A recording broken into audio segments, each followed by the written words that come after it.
diary.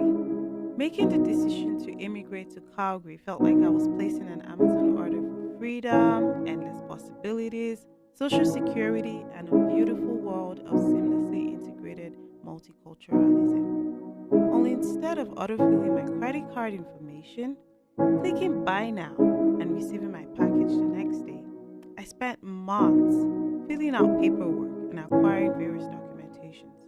And I spent years waiting for my visa. And when my metaphorical package finally did arrive, it wasn't exactly what I ordered. We're Onya and Tomi, and on Diary of a Niger Immigrant, we're talking about what happens after you buy that one-way ticket. We'll chat with guests and hear their immigration stories. We'll commiserate, celebrate wins, and gossip about recent microaggressions. Buckle up, y'all. This is part 2 of our conversation with Tomi. If you missed part 1, be sure to check that out first, then join us back here. Alright, let's go. Going back, do you think you would have done the same thing, or what would you have, what?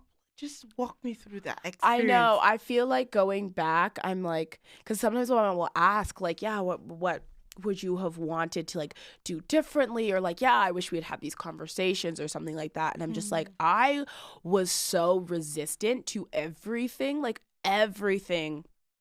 that had anything to do with being Nigerian. I was so resistant to, because I knew it was the one thing kind of holding me back from being what I felt like was to being loved, or being lovable, I felt like that was the one thing kind of getting in my way. So I was so resistant to all of that stuff. And looking back, I'm like, I regret so much. Obviously, I'm like, I wish I was so much more open. I wish I had learned Yoruba growing up. I wish Are you sure?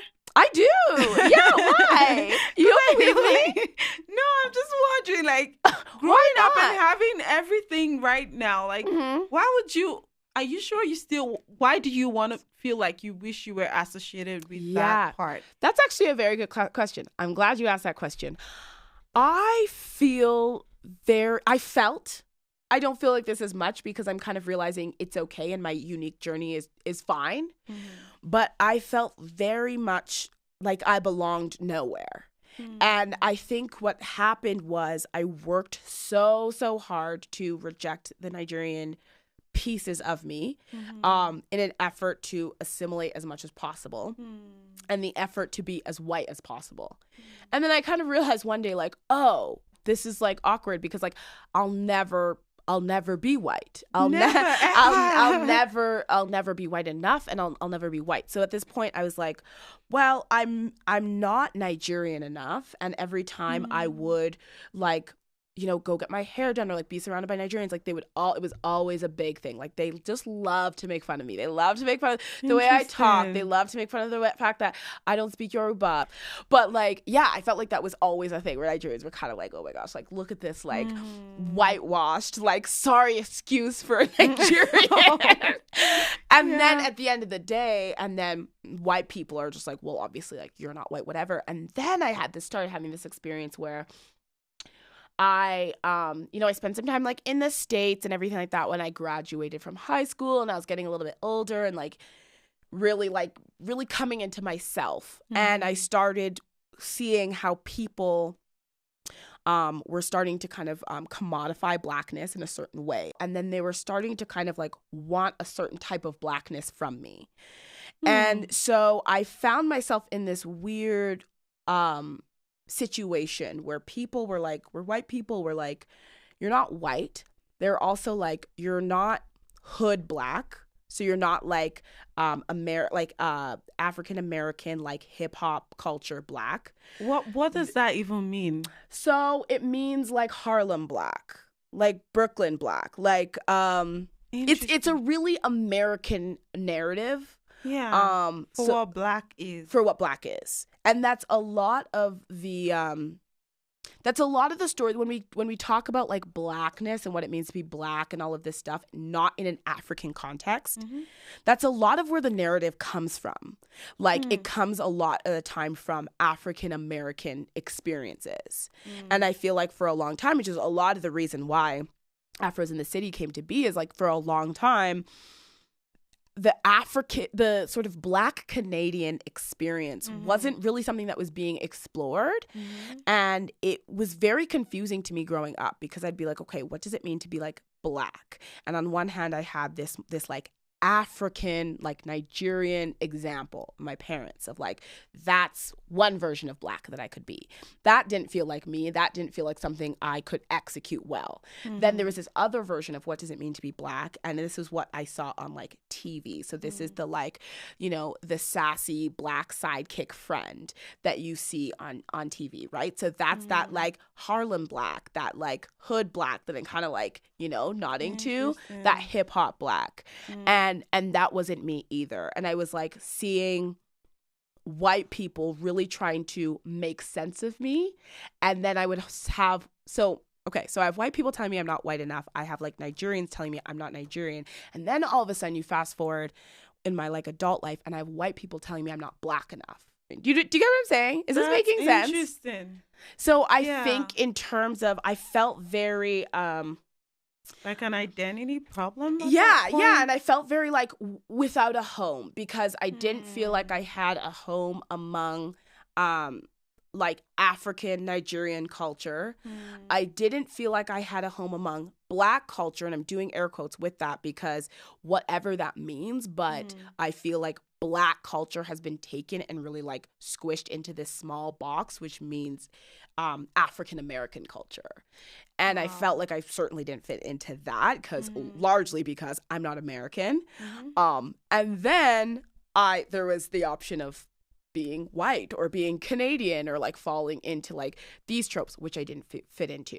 So I got to this point where I felt very like, I have no home and I'm just kind of floating around, and like nobody really wants me. Like I was like, the white people don't want me, the Nigerians don't want me, and I'm not like American, so I can't like fit in with that like Black culture as people want to kind of commodify.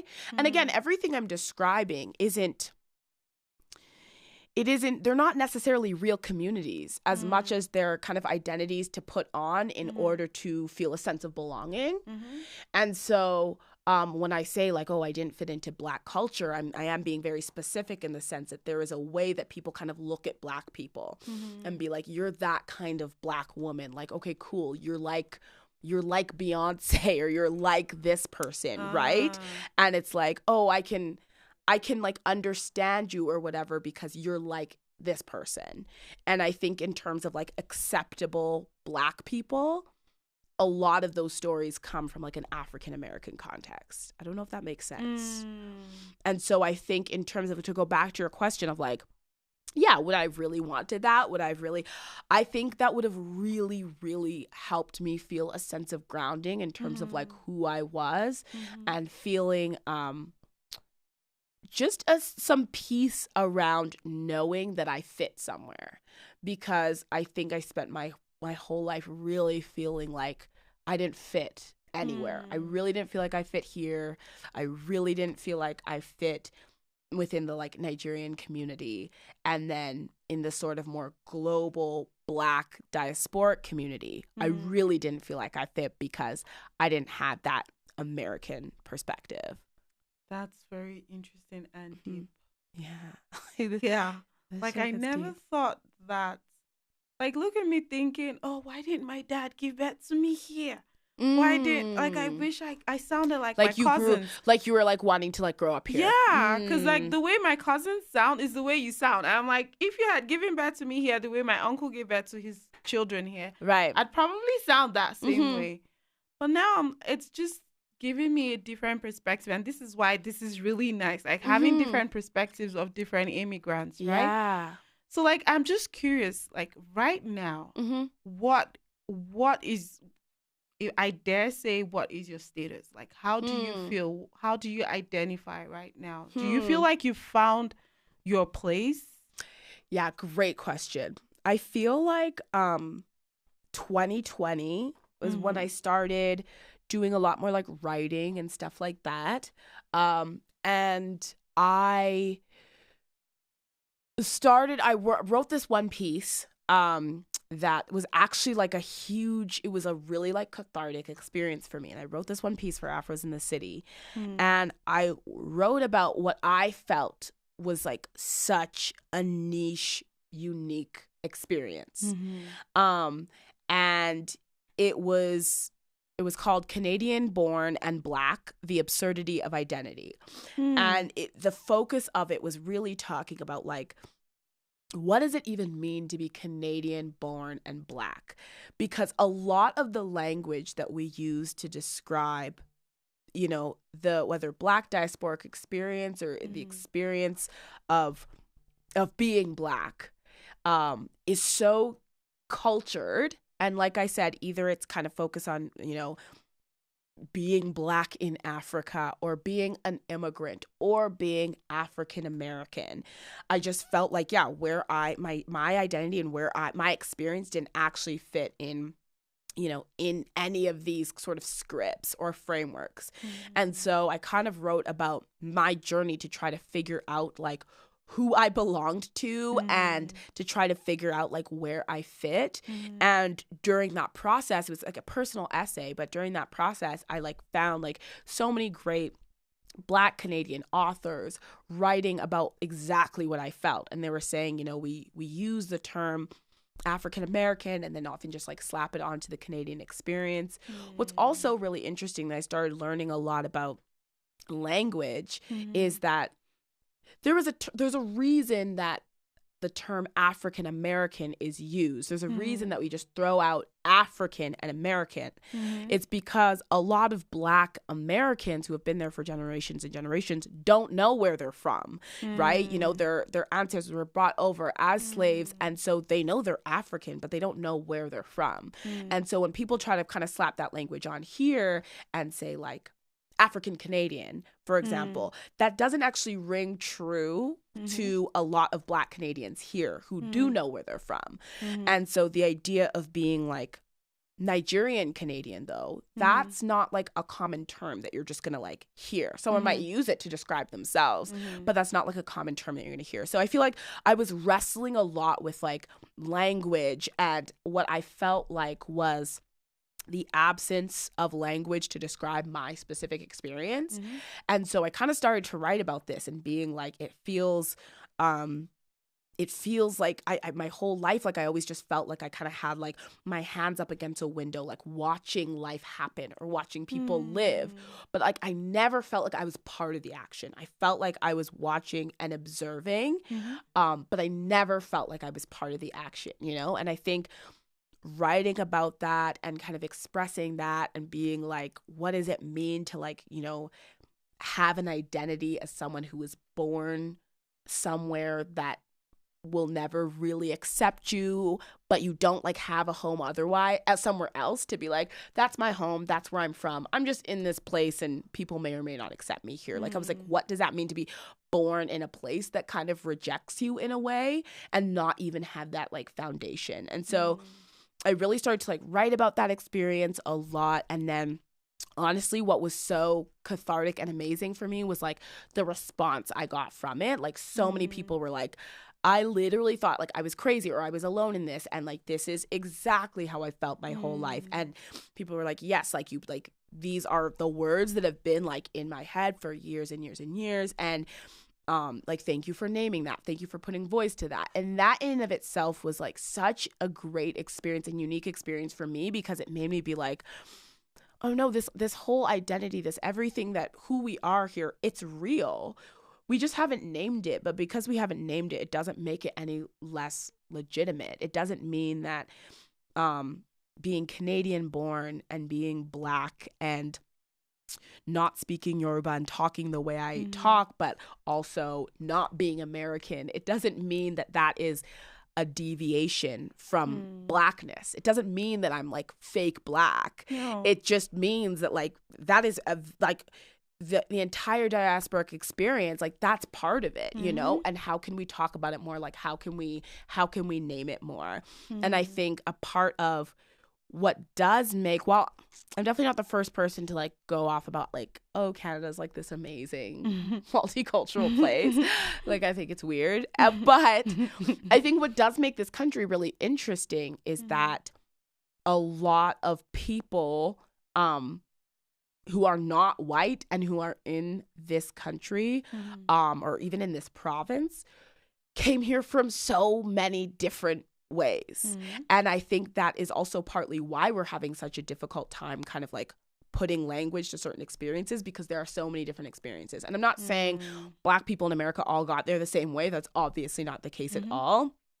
But I think there are Black people here that have been here for hundreds of years. There's also, we have a huge immigrant population here from like the 60s boom and then the 90s boom. Like, there are so many different stories. And I feel like we're unique here because I feel like there are so many different ways to be Black here.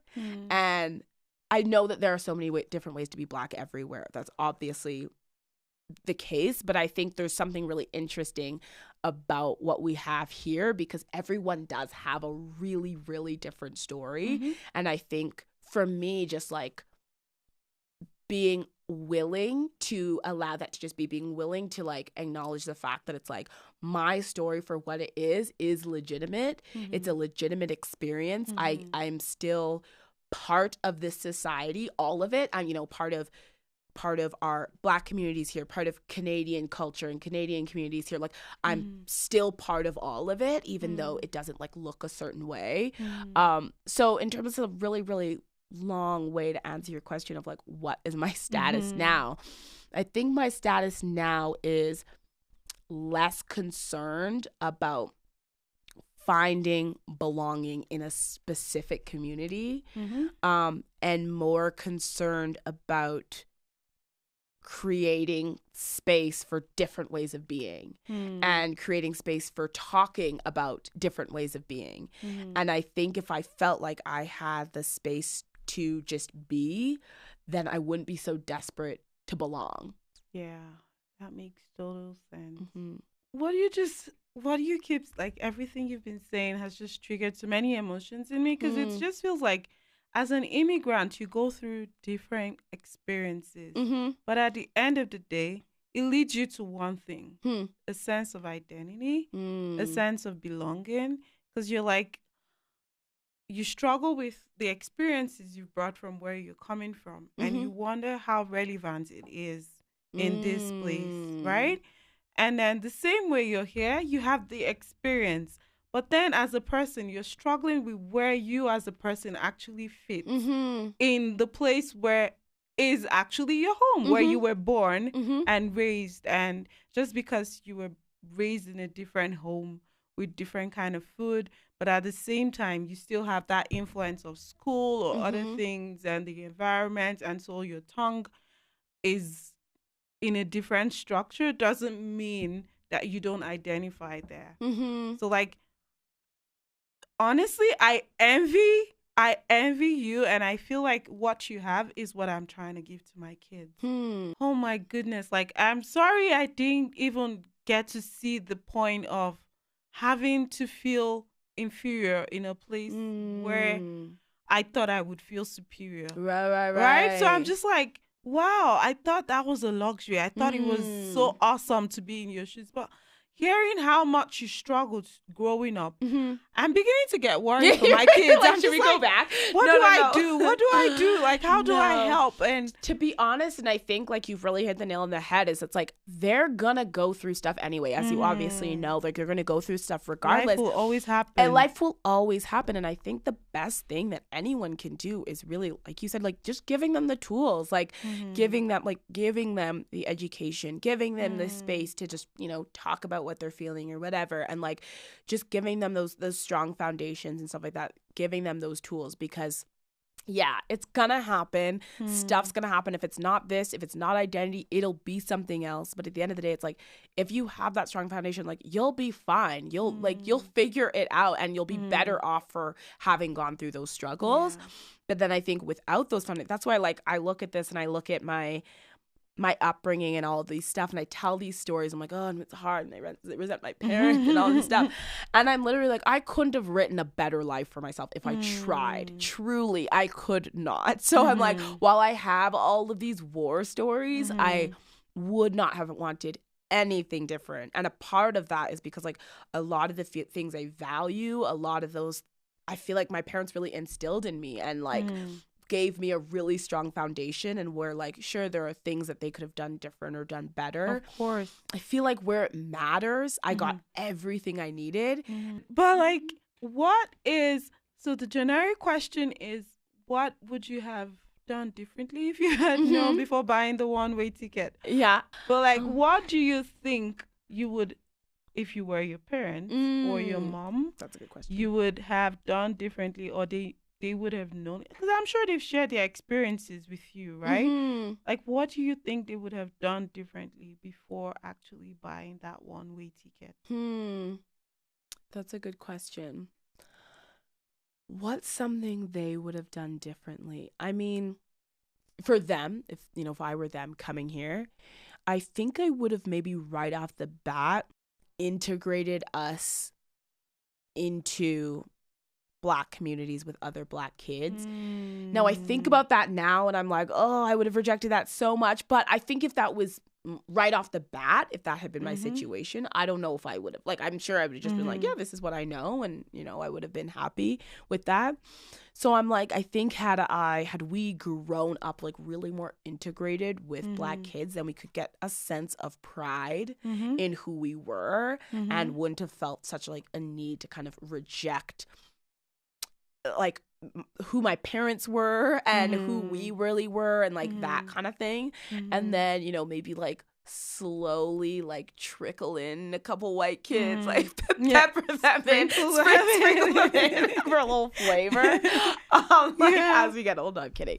But yeah, I think that would have been the big thing, which again, I do not fault them for at all. Because I mean, you're coming here, you're going to take what you can get when it comes to like community and stuff like that. So I definitely don't fault them for that, but maybe being a little bit more intentional about, and I think like no one really wants to have to do that too, to be like, okay, I'm coming to this community, like I have to find the Black people in order to like thrive here. But I think especially at the time is definitely something that could have helped. That's interesting. And then one more question, like, what's a narrative that you've heard about yourself? I think you already mentioned it, but it'll be nice to actually highlight it properly, like a standalone. What's a narrative that you feel like is a misconception that maybe the white counterparts or maybe that anybody could be, because you grew up with every part of everything, but the Nigerian that didn't think you were Nigerian enough, the white that didn't think you were white enough, and the white that didn't think, oh, you're not part of us, right? So like, what's the misconception that you wish, that narrative that you feel like you wish you could change? Yeah, I think that there's a right way to be Black, and nobody thinks they're saying there's a wrong way to be Black, but I think that by being surprised about like what type of music you like, or by sort of being surprised that you don't like know a certain thing or haven't seen a certain movie or aren't part of a certain subculture, or being surprised that you are part of a certain subculture, I think all of those things kind of subtly send this message that like, oh, you're deviating from what you should be. Like you are straying from what you should be. And so I think this idea that like, yeah, there's a way to do Black right, whether that means being really African, or whether that means having like an African American accent, or whether that means like being the classic like sassy comedian, or whatever that means, or whether that means like, being able to twerk really well or being able to sing really well. Like, I can't tell you like how many people have been like, oh my gosh, like, I know you know how to twerk. Like, and I'm just like, shut up. Wow. It's just so annoying. Like, and that's just that's the tip of the iceberg. But yeah, I think that would be the common misconception that like that what blackness is, or like that what it means to be black. I think, and I'm not even saying anyone thinks they know what it means to like feel to like the experience of being black, but I think a lot of people assume that they know, how a black person generally might present. Yeah. And I think that's really the common misconception is that like black people are as diverse as people. And I just don't think people realize that yet. Yeah. That's interesting. Thank you so much, Tomi. Yeah, this was awesome. Thanks for all your great questions. This was fun. This is really good. Like, I got to know you better. Yeah. Got to know that you actually. I know I've seen your sister on your story. Yeah. And I also saw her playing the piano. So I'm like, that's where it came from. Exactly. So that actually put a better perspective. Give you some perspective. Yeah. So this was really good. Yeah, that was you great. so much. Thanks for having me. Thanks for listening, everyone. We'll see you next time. Thank you. Bye. And now you know your host. Yeah, exactly. Bye. Diary of a Niger Immigrant is presented by Afros in the City in collaboration with Through Onyi's Lens. You can keep up with us on Instagram by following Afros in the City, following Through Onyi's Lens, and of course, following Diary of a Niger Immigrant. Once you've done all that, just keep listening.